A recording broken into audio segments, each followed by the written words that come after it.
As the clock ticks, none of us are getting any younger. And as we age, there is something called age discrimination that I'm afraid is alive and well in the United States.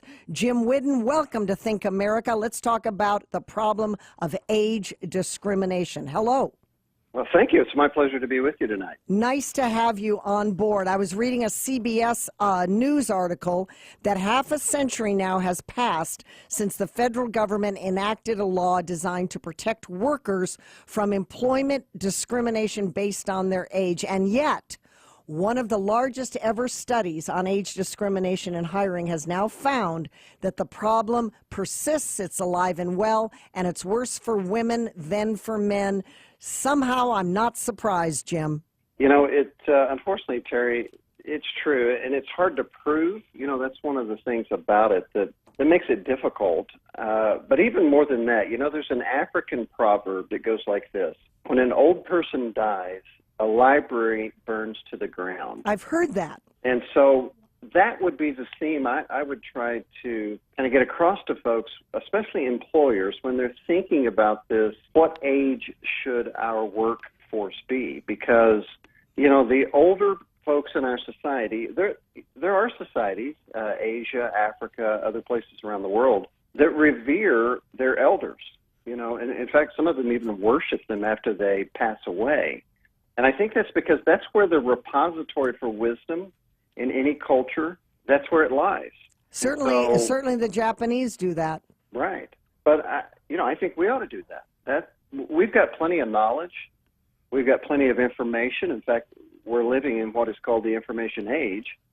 What we're lacking in the home, in the school, in the workplace, in my opinion, is discernment, which another word for that is simply wisdom. And where do you find that?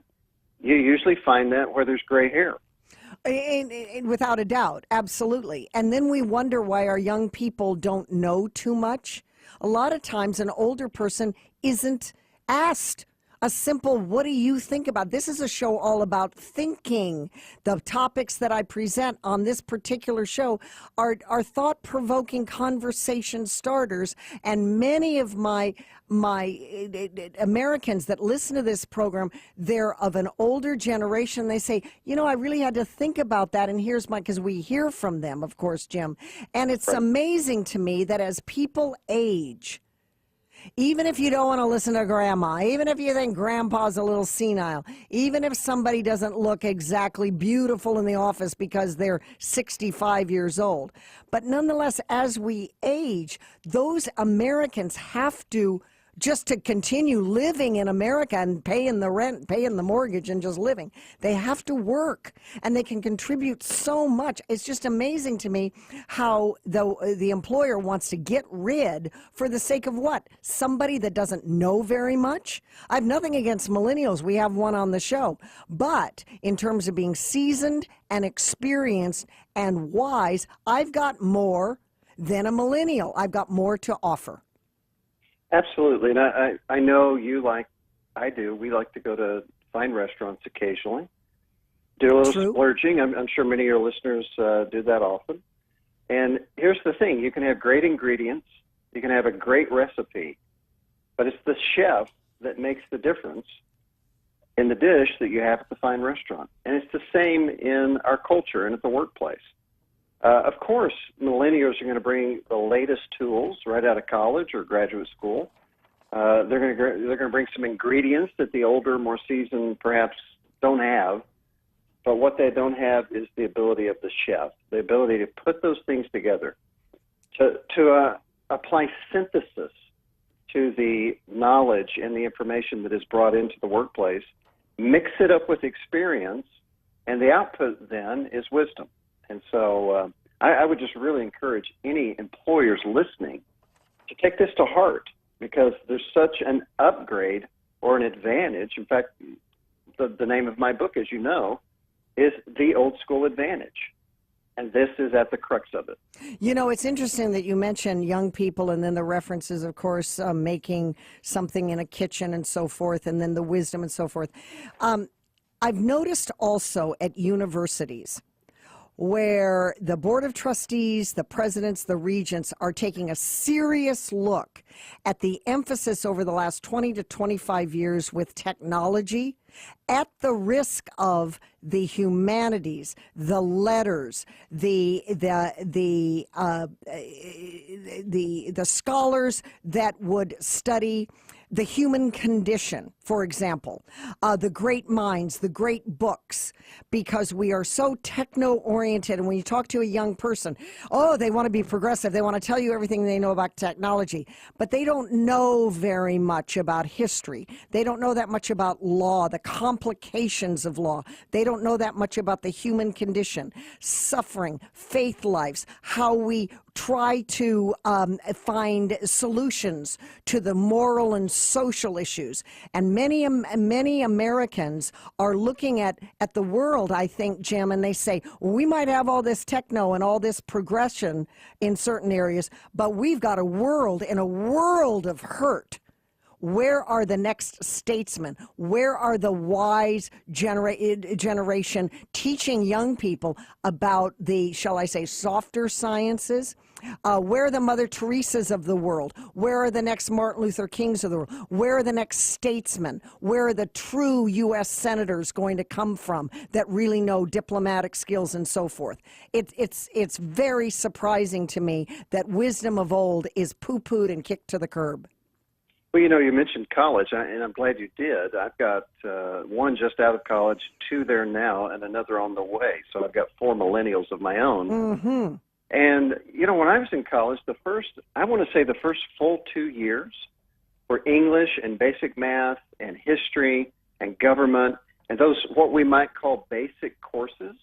But I've noticed that my children, as soon as they're in their first year, they're already taking the more technical courses for their major. In other words, to your point, they're missing out on that well-rounded kind of right brain, humanities kind of thing, civics.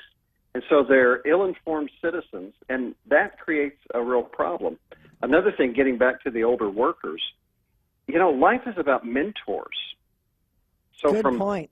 Personal issues to customer interaction to business strategy, you know, because we've become so enamored with technology and STEM and information in this age, we're losing our mentors. And we're even, and I'll tell you, even in my generation, we're losing, as baby boomers, the ability to mentor because we're not thinking about it. I think the millennial generation can be the greatest generation. And when I say that, a lot of people look at me funny. But what I mean by that is if the mentors of this generation will do their job, then they can be the greatest generation. If they don't, then it's going to be very difficult for them to do that. In fact, if I were king for a day, I would pass a law where all major companies have to have a CWO, and that would be a Chief Wisdom Officer. And I think that would help this country greatly. How do we do that in our workplace? How do we get that going in the workplace, the work environment? You know, my answer may sound a little strange, but you know what we have to do? You know what the older workers have to do? They have to tell stories.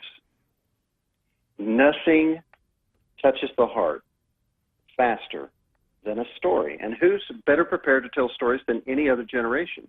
It's always the older generation. Why? Because they're probably better storytellers because their parents and grandparents told them stories. But they have more stories. I mean, they've been around longer, and they're more interesting. They just are not telling the stories. I mean, even if you're in an interview and you're 55 or 60 years old, by telling stories to that employer, you give them the insight that, okay, this is the kind of person we need to balance out what's going on in our workplace today. Because you hear so many employers complaining about the millennial generation. Mm-hmm. Well, how about a solution? How about throw in some wisdom and some stories that connect with the heart? Let's get off the chart. Get off the charts and into the hearts. That's where I think the older generation can help. Well, that's where the wisdom is. You know, as the population is all aging, they say now women are on balance in America live till about 88, 89, 90 years old. It just seems foolish from a business perspective, even strictly from a business perspective, not to capture that experience and that wisdom and somehow be able to monetize it. And the way to monetize it is with the younger people that can get left brain, right brain, and not everything is STEM and techno and the latest jazzy thing on the internet. If we don't do that, we will lose. I believe, and I know you do, Jim, with regard to the human condition. We will lose. No question. All right, I heard a great term the other day. Quickly. Instead of STEM, let's go with STEAM. Let's put art right in the middle of everything.